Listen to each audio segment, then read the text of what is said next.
Good afternoon, everyone, from Dunrovin Ranch in lovely Lolo, Montana. I'm glad to have you all back with me. It's been an exciting week for our little friend up there in her wonderful, majestic nest, Miss Harriet. So hang on for a moment. I am going to share my screen. I've put together something of a little PowerPoint on some of the activities that have been happening around here with her since she came back for the summer. So hang on for a minute. This requires a little bit of doing on my part. And as you all know, I have a wonderful technical guru who has been trying for years to instruct me, but it all has not been exactly sticking. So at any rate, you should be looking at this point at my screen, which has lovely Harriet's nest on it. And as you will notice, there is a very significant difference in her nest from the day she arrived, which was on March 28th, to actually it was the 27th, I think, that she arrived. That photo was taken on March 28th. And then the other photo was taken today, this morning, while it was still kind of foggy and rainy outside. But you can see there's a really significant difference in the size of that nest. So I thought it would be kind of fun to flash through some of her nest building activities with a video that is in fast time. And so I'm going to do that. And you did not hear me, but James did. Before I got on to broadcast, I said, James, you have to come over with a glass of beer and instruct me on how to add music to videos, because my efforts are childish at best, but nonetheless, it's fun. So here we have a video of Harriet in fast time over 3 days, 3 mornings.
Backup camera, and I just love the Nest backup camera for a number of reasons, but one of which is it can't be moved. So it's really fun to do time-lapse photography with that immobile camera, because you can get the same view throughout the whole year. It really makes videos like this possible. So the other big event of this week, if I can get there we go, is that Harriet had an intruder.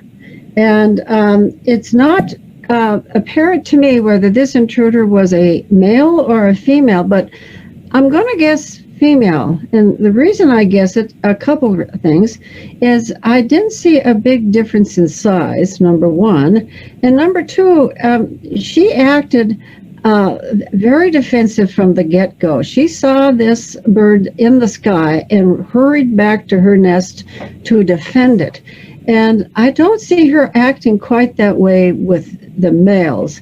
And I know some of you who have been watching for a great deal of time might want to chime in on the chat and give me your opinions, because I have no way of knowing whether this is a male or a female.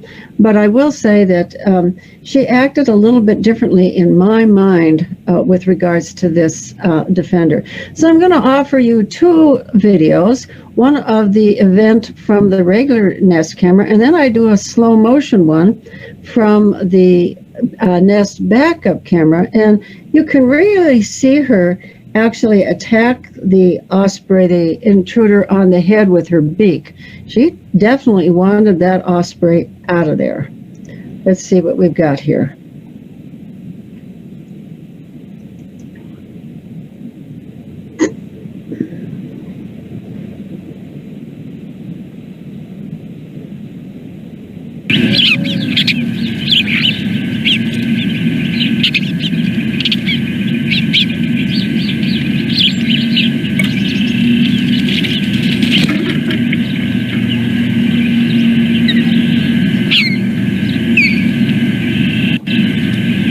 You can see when she lands, she's already defensive, already protecting the nest. She's got that other osprey in her eye. She's mantling.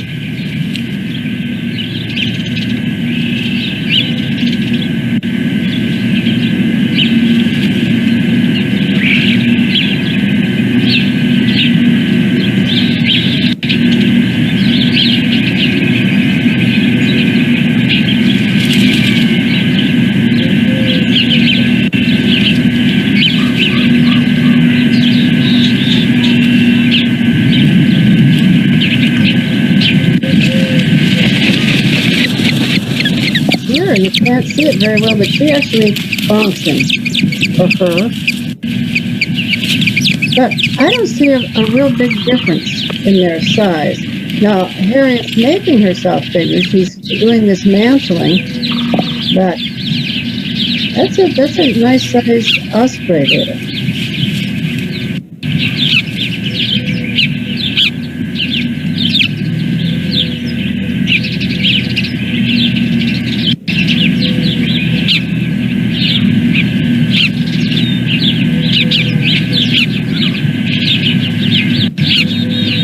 Yeah, Harriet's certainly giving it the stink eye.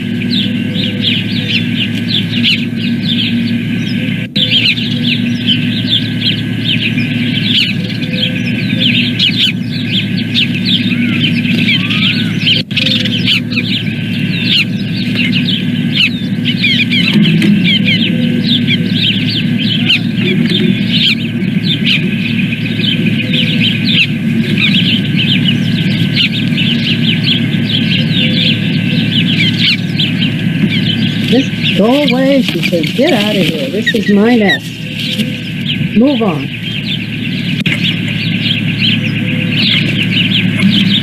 You can sure see why an osprey would want to defend its nest. What a huge amount of energy has gone into creating that nest, not just this year, but over time.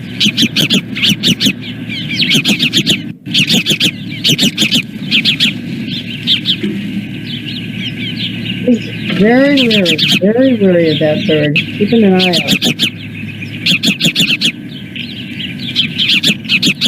Takes her a couple minutes to quiet down.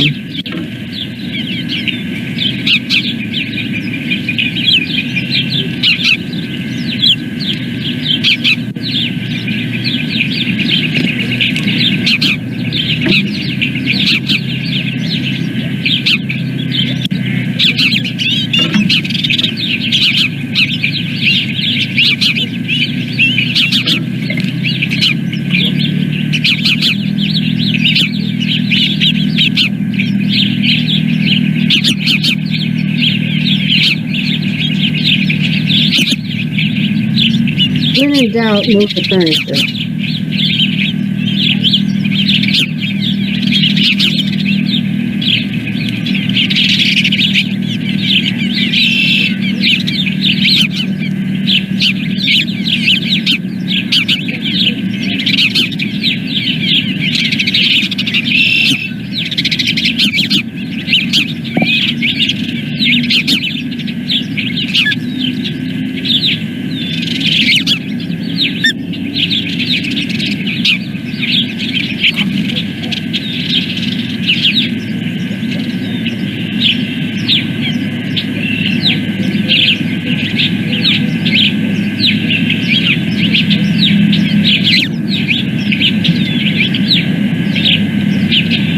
Okay, now we're looking at it from in slow motion from the back up camera.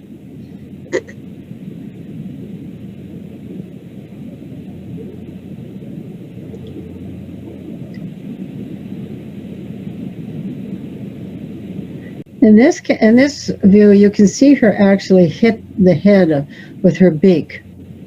She really goes after her. There.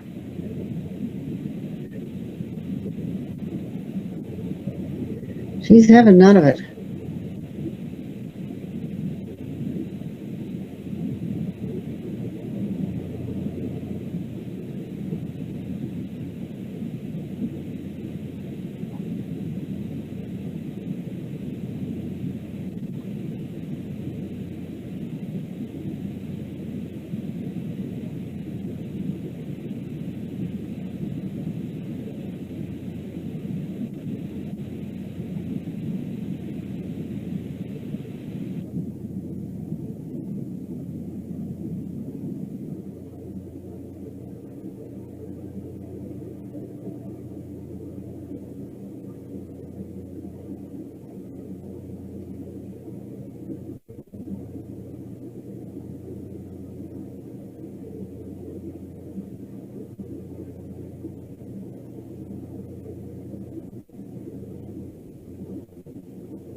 It seems my video is stuck.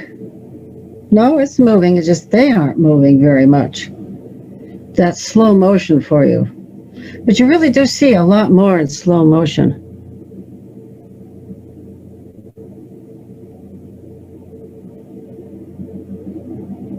I agree with Celia's comment, too, that normally when a male lands, he starts to mantle. He knows she's not going to be happy. But he generally mantles and then kind of presents his back to her. And she ultimately stops, you know, being so defensive. But she's very defensive with this bird.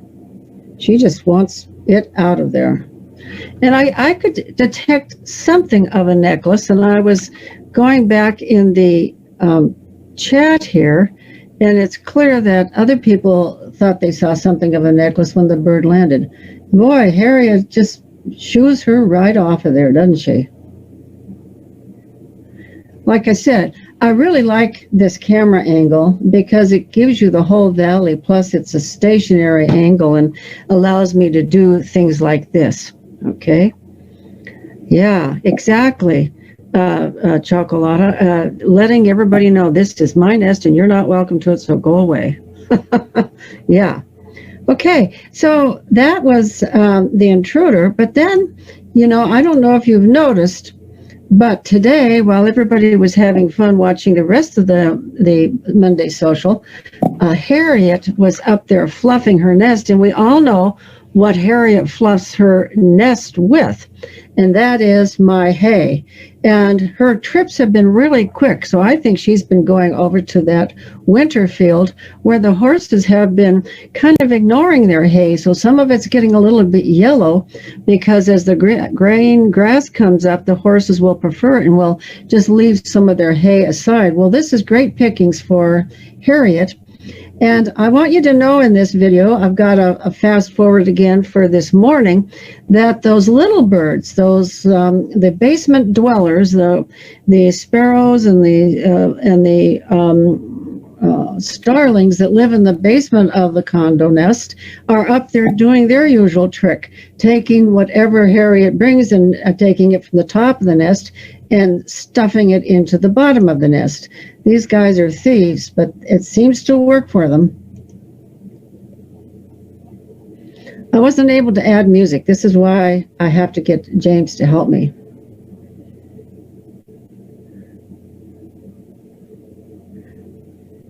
I think a year or so ago, somebody mentioned that we might have to raise the camera if the nest gets too much higher.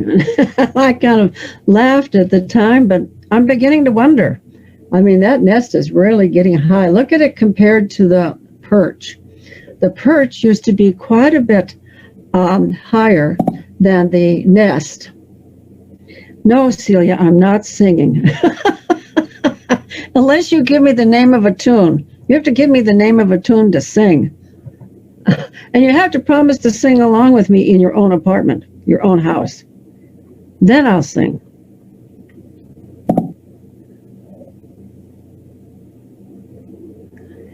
It is a beautiful nest.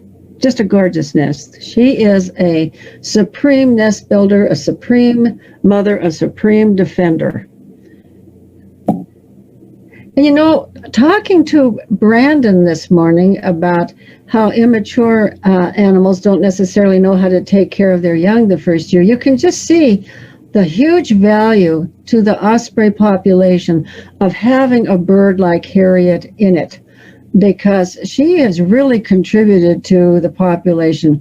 I mean, here alone we know of all the chicks that she has produced while she's been in front of this nest camera. And it's just a marvel how, you know, efficient she is and how strong she is. And it's just, you know, if you have a population of birds like this, you really have a population that endures.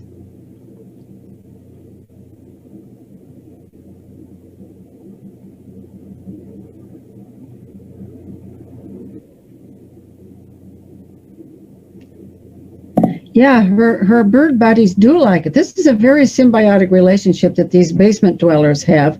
Of course, she keeps the hawks away. And if anybody stayed around with us this last winter, you would have seen a couple of sparrows and starlings taken from the nest. We had a kestrel, both a female and a male, successfully hunt on the nest. And then I'm sure that sharpshin twice. He left the nest very, very quickly, and with, the nest backup camera, you could see a starling fly by, and that bird just intercepted. And so the fact that Harriet is there, she keeps the other birds of prey away, so it's a great deal for the little birds. And watch them, they're just going to go up there and steal that hay that she brings in to put it in their own nest.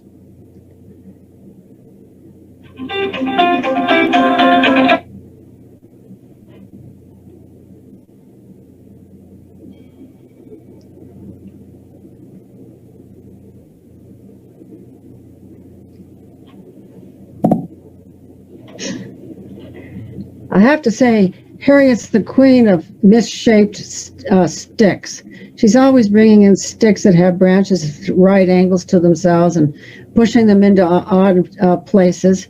But I also have to say that I've rarely seen Harriet bring trash to the nest. Now, I've seen some of the males. I don't know if you remember Hal, but he loved potted plants. He brought, sod with grass on it up to the nest and all kinds of crazy things. And one of them, I really liked horse apples. Now, I've never seen Harriet bring up horse apples, but some of those males will bring up just about anything.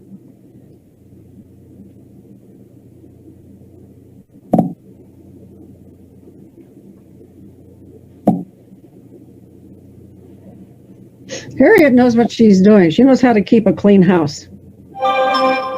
Yes, that's right, I love. One of them brought Harriet a flower, a potted flower, I think.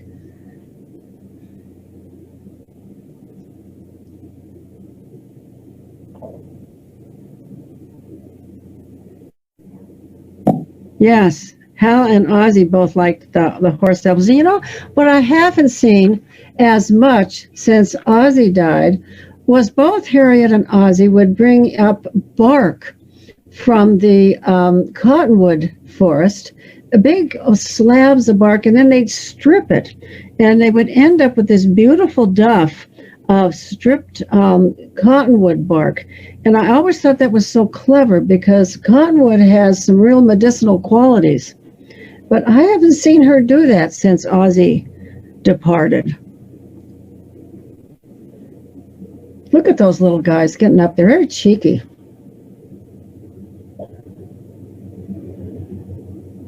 We're awfully careful to keep our baling twine out of all of the pastures around here. If we see it anywhere, we pick it up. We have had it occasionally appear, but luckily it's never caused a problem that we know of, at least never since we put the webcams up. But it sure can cause a problem. Oh, good, Ilove. Ilove said she brought some bark up. Did she strip it? Did you watch her strip it, Ilove? Did you see that? Because I remember watching both Ozzy and Harriet just put their beaks out and strip the bark.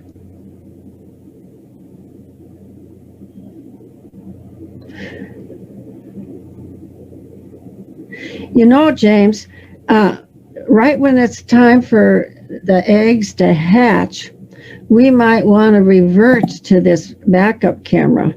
And I know it doesn't have the sound. Maybe you can mix the sound from the regular camera to the backup camera, because you can see in the nest a lot better than you can from the regular camera. You can look, it looks down in the nest a little bit better. And sometimes Harriet is really good at hiding her eggs. I mean, she builds things right between you and the camera. And I'm beginning to think that, eventually we might want to raise that camera just a little bit so that we can see better into this gigantic nest. My goodness. Okay, that's really all I have today with Harriet. I'm just so thrilled to have her back, as I know you all are as well. And I'm happy to answer any questions that you might have, or make any comments, anything that you'd like to talk about. Oh yes, there she is with a big strip of bark. Thank you, Ilove. That's great to know. All right. Yeah, I think with the camera situation, if you look from the ranch cam. And when you're up there in the lift next to the nest, the perch still is a bit higher than the nest. It's largely a perspective issue with the nest cam, with how it appears. But that nest has been growing. It grows probably 3 or 4 inches a year, I'd imagine, over time. And raising those cameras. And I'll go ahead and put the ranch cam view up on there so everybody can kind of see what we're looking at. But yeah, raising that lower camera, the dome camera, is a bit of it's going to be a little bit of a construction process to extend that pipe. It's certainly doable, but we'd need a little bit more stability because it does move around a fair bit as it is. And it's a pretty heavy camera hanging off of there. So it is totally doable, though, because we've used segmented plumbing, basically a 2-inch conduit that can be unscrewed, and we can add on to it and then screw it back on. Now, one of the bigger limitations is going to be our cable length, because we have all these cables going up that pipe, and we'd have to extend each of the cables, which, again, is doable. It all takes a little bit of time, but yeah, it's getting to be a pretty substantial nest mass there. Yeah, Celia suggests we might want to take off a layer or two of the nest. And that seems very practical to me, Celia. I like that. My mind likes that, and my heart says no. Because it's a marvel of engineering, and it's a natural structure that I kind of hate to fool with it, because the whole thing just thrills me that these osprey have been coming back year after year after year and adding to that nest. You feel the same way, don't you, Celia? I can tell. I mean, it's you just almost hate to. It's like an ancient I don't know, building or something. It's just it's marvelous. And we did hear last year when we talked to a number of the awesome osprey folks. We monitored several nests around the world, and we interviewed some gals from, I think it was North Carolina, and they had a nest located in their yard overlooking a lake, and they would always go up there, and every fall when the osprey left, they would take the nest down off the platform, and that gave the osprey an opportunity to build a fresh nest every year. And that was just something that they did, and they saw others in their area that kind of maintained nests do this. I thought that was a little bit strange, but it's certainly not uncommon from the sounds of it. Yeah, I think that's right. And, again, I'm sort of the mind that you let nature take its course. And ospreys are kind of known for this.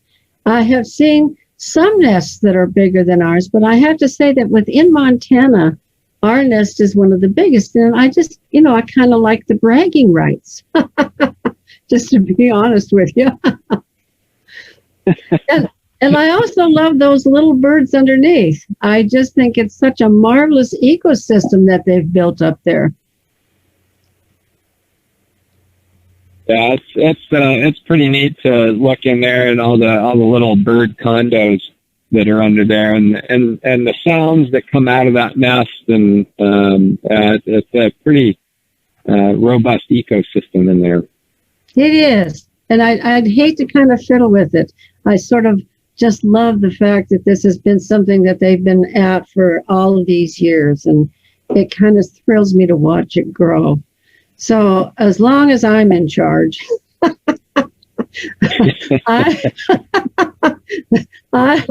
would rather raise the camera than lower the nest. Unless I think the one thing that would really convince me is if there was something with the structure that the nest was on, that it might, somehow be, wobbly, or the nest could be destroyed. But that pole that it's on is a pole that was put up by Northwestern Energy, and it is as sturdy as it can be. And then we had the actual platform reinforced, and you've been up there, James, and you've seen the support structure. I think it's pretty sturdy, don't you? Yeah, it is very sturdy. It's actually it's about as sturdy as it can be made, I think. And I've tightened it up off and on over the years. Every time I go up there, I kind of give a little bit of extra torque on those screws to make sure they haven't worked loose. And it's pretty good support structure at this point. So I don't think it's at any risk of falling over or anything. If anything, there's a wind loading risk of substantial wind like we had a couple weeks ago, where it just was blowing 50 miles an hour. I could swear that it looked like part of the nest had shifted on the platform just because of how much it was blowing. I don't think it had, but it does. That's my only concern. Yeah, that's a little bit of my concern too. But then again, you have to marvel. I mean, those were strong winds, and look at how. I mean, these birds have built a structure that has withheld some incredible weather and forces. I mean, I marvel at it.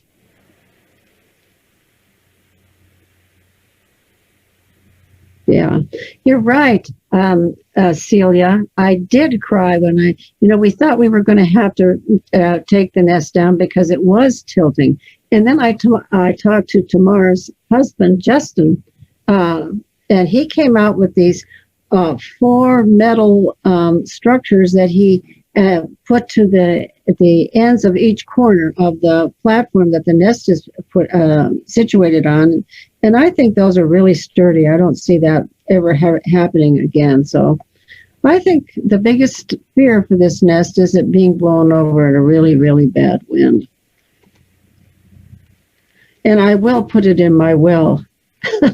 I love my kids know. Well, that's all I have today, everyone. It's just such a joy to be sharing all of this with you, with so many of you that have been with me and Harriet throughout the time. I just love this bird and I love sharing her, and thank you all for, going through each season with me. It's just a great joy. Thank you. And with that, I'll say goodbye. And thank you, James, for everything you do for us and for Harriet. Absolutely. You're welcome. And do stick around, everybody, here at 3 o'clock. We've got Chelsea coming in for Raptor Talk. This is her final episode. We're going to be talking about owls today. And if you want to see more of Harriet, do be sure to join us over at days@dunrovin.com. If you're not already a member, do stop by and keep the party going. We're here 24/7 with 4 different webcams and a very lively chat community and discussion boards. So thanks again, everyone, for joining us, and we will see you back here in just another 30 minutes. Okay. Bye, everyone.